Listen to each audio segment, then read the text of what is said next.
Salut à tous, KNVP, petit retour là sur l'affaire Quatennens puisque en fait je me devais de refaire une petite vidéo. Alors désolé pour l'image, le grain de l'image qui est complètement dégueu puisque en fait je fais ça au réveil là, il est 7 heures et des brouettes et donc il ne fait pas jour donc je suis à la lumière artificielle dans ma chambre. Alors, d'ailleurs on s'en fout mais c'est pour vous donner une petite explication sur la qualité de la vidéo qui est vraiment un peu dégueu. Donc j'en suis désolé, mais merci d'être sur KNVP si jamais vous vous êtes perdu sur ma chaîne. C'est cool. Donc, eh bien évidemment, bon, alors petit café, petite clope comme d'habitude. Eh bien évidemment, je voulais revenir un petit peu sur l'affaire Adrien Quatennens, puisque c'est le buzz du moment. On pourrait dire politico-people en quelque sorte, puisque en fait ça a quand même affaire, attrait à sa vie privée, et donc c'est limite un peu du people, on pourrait dire, dans le politique, quoi, puisque ça n'est pas une prise illégale d'intérêt ou ce genre de choses. On va dire la spécialité des politiciens depuis trentaine d'années, voire probablement avant, mais on a toujours connu cette forme de dérive chez les personnes qui font de la politique en France depuis des années et des années. Le nombre de condamnations qu'il y a eu, et la nouveauté dans le gouvernement Macron, c'est que, alors après je vais revenir à Quatennens, hein, je fais une forme d'introduction, hein, c'est que, eh bien, les gens ne démissionnent pas dans son gouvernement. Alors, je ne vais pas vous rappeler toutes les affaires, puisque ça n'est pas le sujet de cette vidéo, mais je ne vais pas vous rappeler toutes les affaires que le gouvernement Macron a eues. Bon, moi, évidemment, il y en a quelques-unes qui me reviennent en tête, mais bon, il y en a eu énormément. Il y a eu déjà celui qui était au perchoir, Richard Ferrand, par exemple, qui a eu une histoire d'argent avec des mutuelles, je sais pas quoi, parce que le mec était là. Je vais pas développer, je me souviens plus exactement des affaires, mais bon, basiquement, je vois à peu près ce que c'est. Donc là, c'est une histoire d'argent financier, peut-être de détournement, où il avait fait profiter sa femme, ou je sais pas quoi, enfin encore une histoire. Bon, bah Richard Ferrand, mis à part que il n'est plus au perchoir, mais il a quand même terminé son mandat de président de l'Assemblée nationale. Comme si de rien n'était. Il y a aussi évidemment l'affaire Abad, où il me semble que Abad est toujours député, bien qu'il soit complètement dans la sauce sur un plan privé, puisque c'était ses relations, on va dire sociales avec les femmes dans des soirées qui étaient remises en question, hein, pour ne pas en dire plus. Bon, apparemment le personnage est toujours député. Et là, tout d'un coup, avec l'affaire Quatennens, évidemment, il y en a d'autres, hein, affaires avec d'autres personnages, je ne me souviens même plus, mais il y en a un paquet. Euh, euh, oui, je pensais à Nicolas Hulot, mais c'est pas bon. Il y a autre chose aussi. Bref, donc pour en revenir à Quatennens, en fait, c'est quand même un coup politique qui tente d'être porté à LFI, forcément, puisque en fait, le but, c'est essayer de canceller quelqu'un qui a une force, un poids politique important au sein de l'Assemblée nationale et au sein de son propre parti. Et donc, évidemment, c'est en fait, on essaie de livrer. Alors, je parle sur un plan politique. Après, je viendrai à l'histoire de ses relations personnelles dans le privé, mais vite fait, puisque à la limite, j'ai envie de dire, c'est du people, ceci ne nous regarde pas.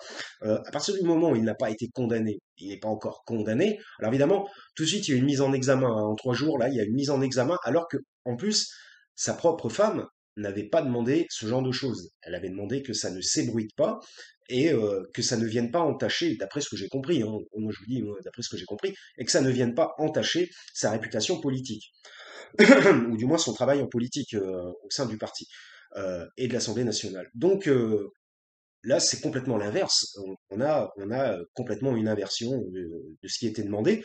Donc, bon, voilà, petit questionnement. Est-ce que c'est respecter aussi sa femme que de faire complètement le contraire de ce qu'elle avait demandé? Est-ce que c'est du respect, par exemple? Puisque apparemment, nous sommes vraiment là dans une histoire de valeur, de moralisation, hein. C'est la moralisation en particulier, la moralisation à outrance, on va dire, voire même, je dirais, quasi illusoire dans la vie politique des hommes politiques privés. Alors après, oui, il est clair que les hommes politiques doivent avoir une certaine exemplarité. Je suis tout à fait d'accord, mais une exemplarité. Après, dans leur vie privée, j'ai envie de dire, c'est pas pour rien que ça s'appelle privé. Quand ça s'appelle privé, c'est que ça n'est pas public. Autrement, il n'y aurait pas le mot privé, le mot public. Tout serait public. Alors aujourd'hui, tout doit être public. Si vous, en quelque sorte, vous chiez de travers, il faut que tout le monde soit au courant. Alors, je ne vois pas l'intérêt, personnellement. Mais enfin, bon, bref. Donc, apparemment, c'est au goût du jour. C'est comme ça que la société fonctionne aujourd'hui. Et on voit bien, une fois de plus, que qui a ouvert la boîte de Pandore, c'est Macron lui-même, puisque en fait, il avait fait de sa cause particulière de son parti les V féminines. Donc, les V en, quelque chose en anse féminine. Donc, donc ben voilà, donc en gros, c'est lui qui a ouvert la boîte de Pandore et il a ses propres troupes qui finalement ne se voilà, ça peut arriver à tout le monde et donc enfin alors après il y a plein de gens qui disent sur les réseaux sociaux ah mais non ça n'arrive pas ça n'arrive que qu'aux gens qui sont pas bien et tout ça les gens bien ils ne font jamais ça alors oui effectivement alors déjà premièrement il n'y a aucune étude pour connaître je pense pas qu'il y ait une étude euh, sur laquelle on peut se baser pour connaître exactement le taux de V par claque, des claques, le taux de claques distribuées dans les couples en France. Déjà, je ne suis pas certain qu'il y ait une étude sur laquelle on puisse se baser. Donc déjà, donc dire tout le monde fait ça ou tout le monde ne fait pas ça, en fait, on n'en sait rien. Déjà, première chose. Donc ceux qui vont dire oui, mais c'est quelque chose qui arrive extrêmement rarement et le reste des gens, eh bien, ne le font pas, je dis n'importe quoi, c'est 3% de la population. Bon, on ne sait pas. Moi je dis c'est faux, on ne sait pas.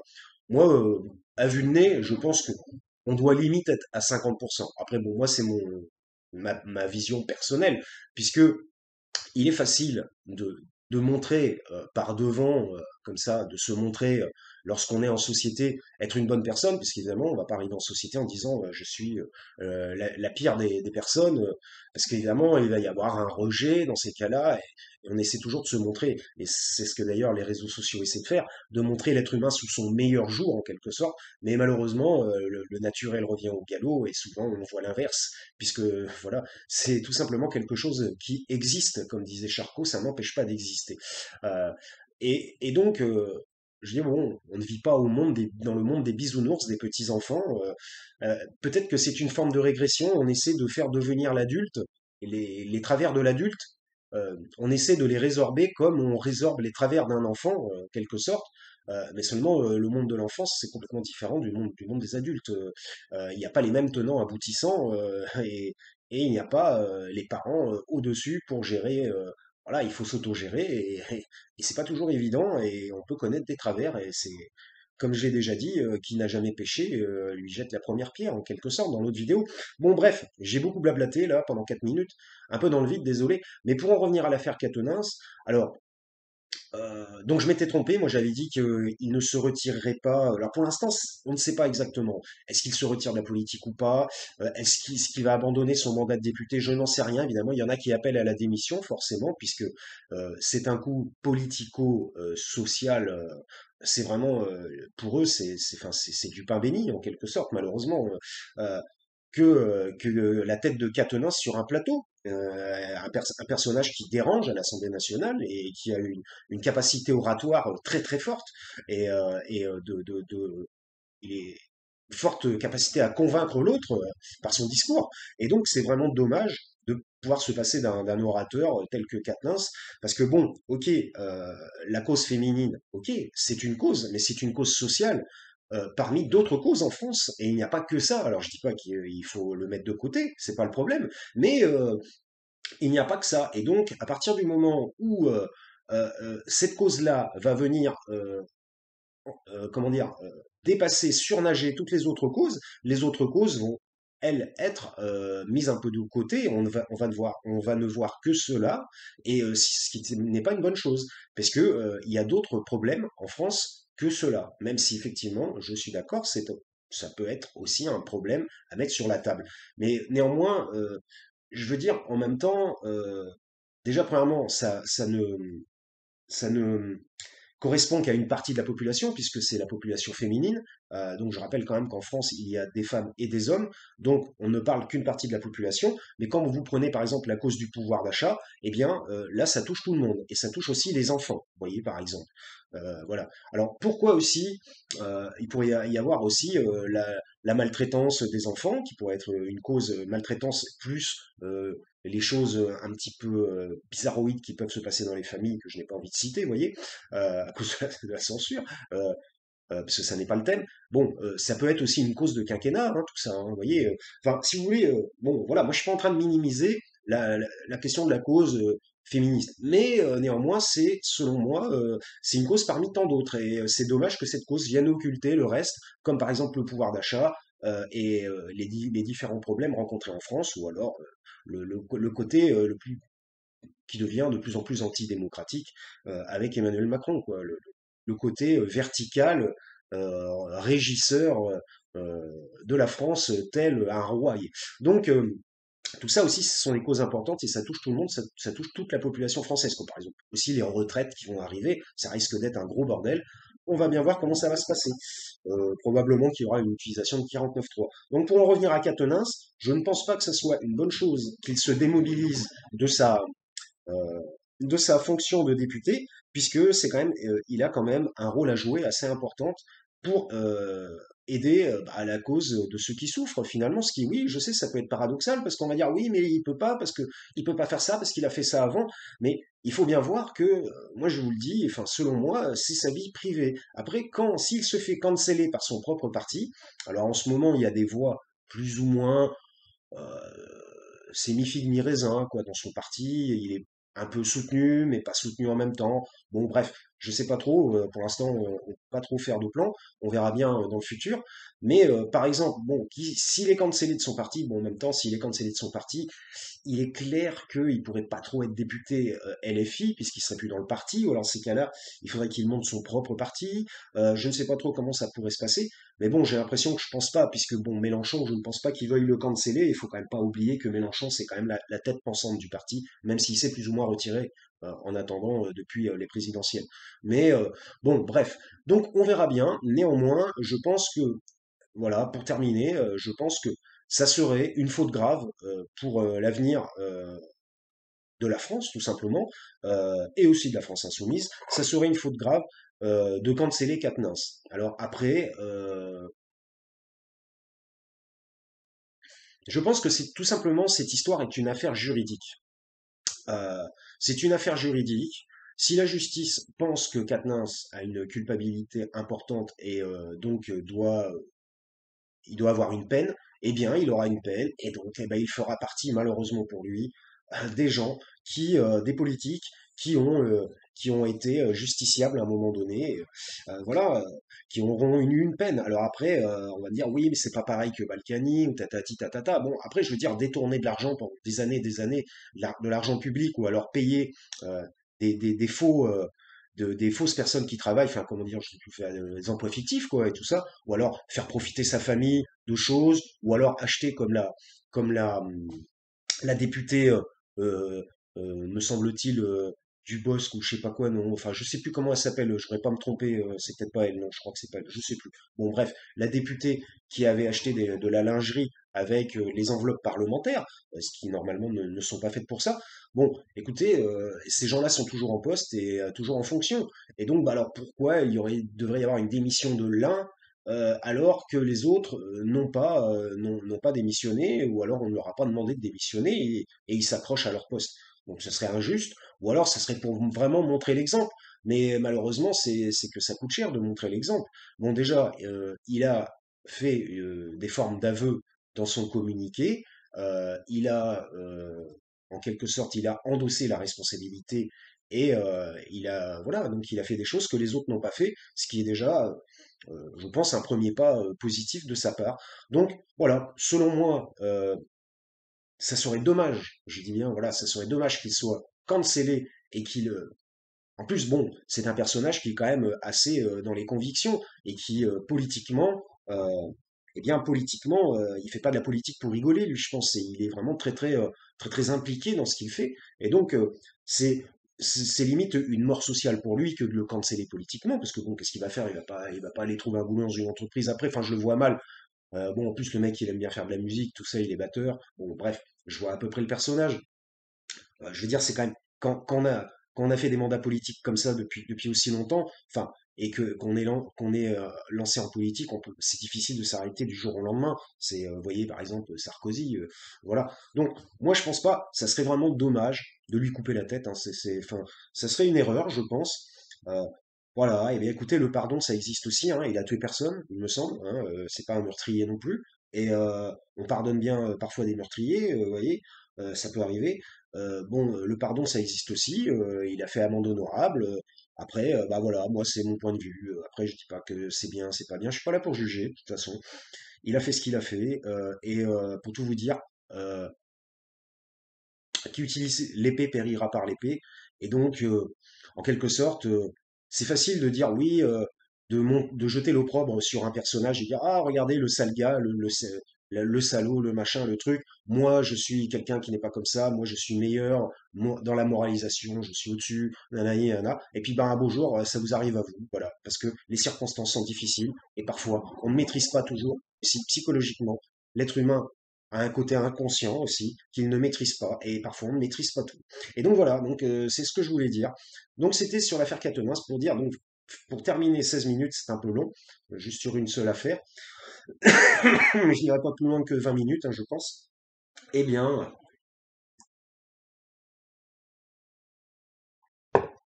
alors j'étais en train de me dire, je fais un autre KMVP long. Ah, moi je fais tout à l'arrache, hein, vous savez. KMVP, pas de cut, pas de montage. Pas de montage, pas de mensonge, tout est brut. Et donc, bah ouais, pourquoi pas parler aussi de ce qui se passe en Russie aussi un petit peu après Katnins. Donc voilà, donc j'ai terminé sur l'affaire Katnins.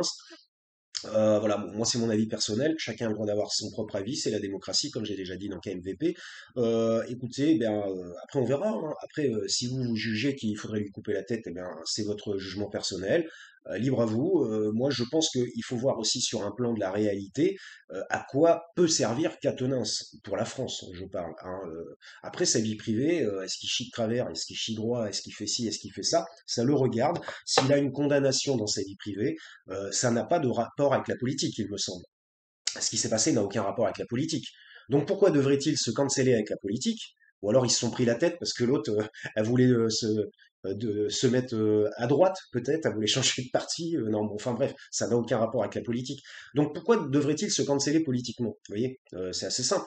Alors après, voilà. Après, il y a des gens qui vont dire, ah bah oui, mais non, ce qu'il a fait, c'est inadmissible, ça machin. Bon, alors après, bah, ça, c'est votre vision morale de la chose.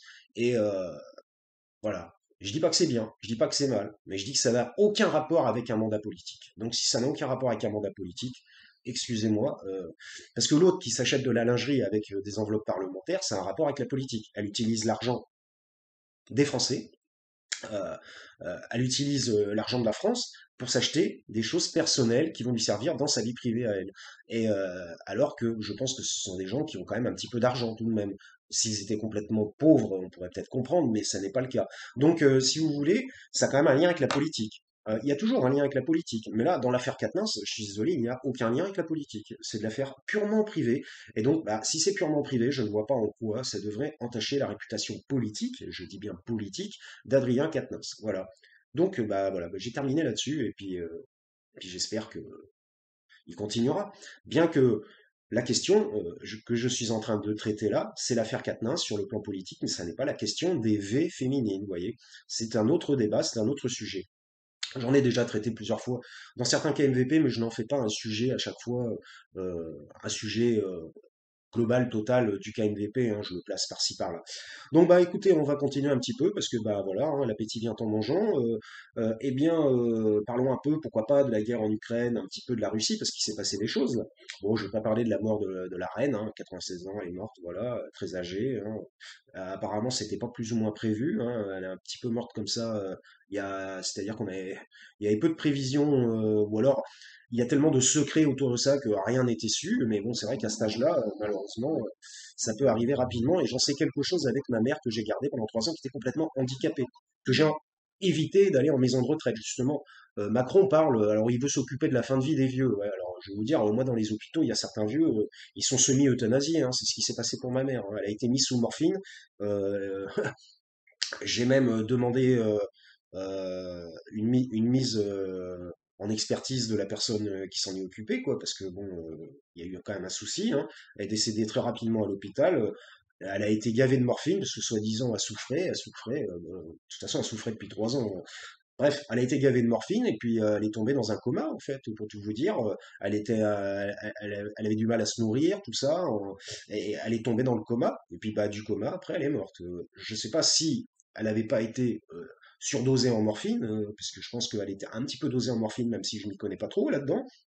Une chose est sûre, elle recevait de la morphine en intraveineuse, elle qui n'en avait jamais reçu, en plus c'est quand même quelque chose, c'est une drogue la morphine, on sait très bien qu'il y a des personnes qui subissent ça à l'hôpital, qui sortent ensuite et qui ne peuvent pas s'en passer, ils sont obligés de reprendre des cachets de morphine, ce genre de choses. Donc déjà, enfin je veux dire, on fait pas ça comme ça à la va-vite, hein. C'est pas une décision qui se prend rapidement. Bon bref, donc Macron il veut s'occuper de l'euthanasie. Bon, je vous dis, c'est quasi déjà en cours, hein, voilà, hein. Voilà, hein. Moi, on m'a même pas demandé mon avis, hein, pour les soins palliatifs, hein, on m'a pas demandé, hein. Ils ont été faits directement, hein. C'est euh, Aujourd'hui, on vit dans une semi-dictature, hein. On n'a plus son mot à dire nulle part, hein. Même concernant si vous tombez en face d'un mec qui travaille, parce que monsieur travaille, c'est soi-disant un expert de la situation, et donc vous n'avez plus rien à dire, hein. C'est lui, il fait ses trucs, et puis vous subissez.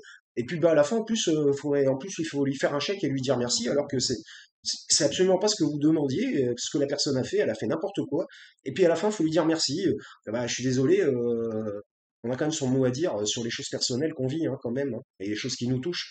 Il faut quand même arrêter, là, on vit vraiment dans un monde où celui qui travaille, le soi-disant expert, entre guillemets, que ce soit de ci ou de ça, aujourd'hui, on peut plus rien dire, quoi.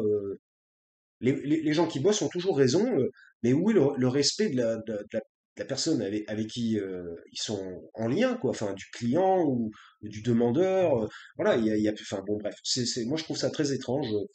Je ne sais pas, quoi. Enfin, les personnes s'octroient certains pouvoirs, et puis évidemment avec le coronavirus, ça a octroyé des pouvoirs à la médecine, et donc bah résultat, on se retrouve avec des gens. Alors après, bah, c'est toujours pareil, hein, il y a le bon médecin, le mauvais médecin. Moi, par exemple, mon médecin traitant, je pense que c'est un bon médecin, voilà. Donc à l'écoute de son patient, je veux dire, il faut être à l'écoute du patient. Si vous n'êtes pas à l'écoute et vous faites n'importe quoi comme vous le sentez, bah, c'est un petit peu au petit bonheur la chance. Bon, enfin bref, ça n'était pas le sujet, 22 minutes 25, mais j'espère ne pas aller au-delà de 30, parce que là je commence à m'égarer complètement. KMVP, n'oubliez pas de vous abonner si jamais ça peut vous intéresser. Euh, je parle un peu de tout et de rien, souvent un petit peu des thèmes qui reviennent de manière régulière tout de même, hein. Donc bah oui, alors bon, vous avez vu ce qui se passe avec Poutine. Bon, l'Europe tente de faire plier Poutine et Poutine ne pliera point. Donc Poutine commence à devenir de plus en plus menaçant, agressif. Moi, je savais qu'il avait encore un degré d'agressivité qui n'était pas arrivé à son maximum. Je le sentais. À force de l'énerver, de l'énerver, de l'énerver, il va vraiment devenir très agressif, je pense. Il faut s'en méfier de ce gars-là. C'est quand même un gars qui a fait une grande partie de sa carrière dans le KGB et FSB. Donc, bon, c'est pas un enfant de cœur, hein, c'est clair. Donc là, qu'est-ce qui se passe? Eh ben, on a maintenant, bah oui, on a encore une augmentation des tensions. Voilà, je cherchais le terme. Et donc là, Poutine a demandé à 300 000 réservistes de se préparer. Bon, apparemment, c'est des réservistes, des gens qui avait fait la demande à être réserviste dans l'armée et tout ça, donc il va pas aller chercher des gens à droite à gauche comme ça. Bon, évidemment, il y a répression des manifestations en URSS, hein, enfin en URSS, en Union soviétique, en URSS, en Russie, pardon. Euh, mais bon, j'ai envie de dire, la répression des Gilets jaunes, elle était pas meilleure que celle de Poutine, hein. Il y a eu des mains arrachées, des yeux crevés, plus de 1500 arrestations une certaine journée, enfin plus de 1000 arrestations. Et Poutine, lui, bon, bah, il fait la même chose, hein. Alors j'ai envie de dire, faut déjà nettoyer un petit peu devant sa porte avant de parler des autres, hein. Surtout quand on fait pareil, voire pire. Donc, faut se remettre un peu en question dans la vie. Alors après, je dis pas que c'est bien ce qu'il fait Poutine, mais faut arrêter aussi de, de, de faire la morale à l'autre quand on n'est pas capable de faire mieux, voire qu'on fait pire. Donc, voilà. Donc évidemment, il a encore brandi la menace de l'arme nucléaire. Bon, bah de toute façon, ça va être son leitmotiv, hein, si je, si je puis me permettre. Euh, voilà, hein, il va toujours en parler de ça à un moment donné, à chaque fois qu'il sera plus ou moins acculé, il va en parler. Bon, voilà, donc bah, il faut s'y attendre un jour ou l'autre, non pas qu'il l'utilise, mais probablement que les tensions vont encore augmenter, on va en entendre parler. J'espère qu'il n'utilisera pas, mais bon, voilà. Je ne suis pas Poutine, je ne sais pas. Donc voilà, bah écoutez, évidemment, ah oui, c'était ça ce que je voulais dire, il a fait quand même une très très grosse remarque. Oui, il a fait la remarque à la France, comme quoi, qu'il savait très bien qu'elle envoyait des armes et que ça commençait en fait à le gonfler, hein. Il a cité la France directement. Donc, qui nous cite, faut se méfier un petit peu, il nous cite comme ça veut dire qu'il nous a pris en grippe, et c'est pas bon. Donc voilà, bah écoutez, voilà, bah écoutez, bah suite au prochain numéro, hein, on verra ce qui va se passer, hein. Si ça se trouve, on sera pris un missile sur la gueule d'ici le prochain KMVP. On ne sait pas, non, bah, j'espère pas, hein. Bon, après moi où j'habite, hein, je suis dans le sud-ouest, hein, je pense pas dans un petit bled, mais bon. Ceux qui habitent dans les grandes villes, hein, méfiez-vous, on sait jamais, hein. Acheter des pastilles d'iode, même si ça doit servir à pas grand-chose, je pense, mais bon, ça n'empêche pas les brûlures radioactives, hein. Suffit vous, regardez Hiroshima ou Nagasaki, hein. Voilà, hein, les bombes sont encore plus puissantes aujourd'hui, donc bon, c'est vraiment pas bon, et c'est pas marrant. Donc voilà, bah écoutez, on va terminer sur cette note un petit peu défaitiste. Euh, on ne sait pas ce que le futur nous prépare, mais on verra bien. Mais à mon avis, c'est un peu sur la balance entre le bon et le mauvais. Et pour l'instant, on ne peut pas vraiment statuer sur ce qui va nous arriver. Voilà, et bien, petite rime pour terminer ce KMVP. Je vous remercie d'avoir écouté, même si j'ai un petit peu développé dans le vide, mais c'était un peu mon opinion personnelle, hein. Je n'ai pas extrêmement argumenté, on va dire, objectivement les choses. Mais bon, KMVP, c'est ça aussi. Puis de toute façon, c'est la démocratie. Vive la démocratie pour s'exprimer. Portez-vous bien et à la prochaine.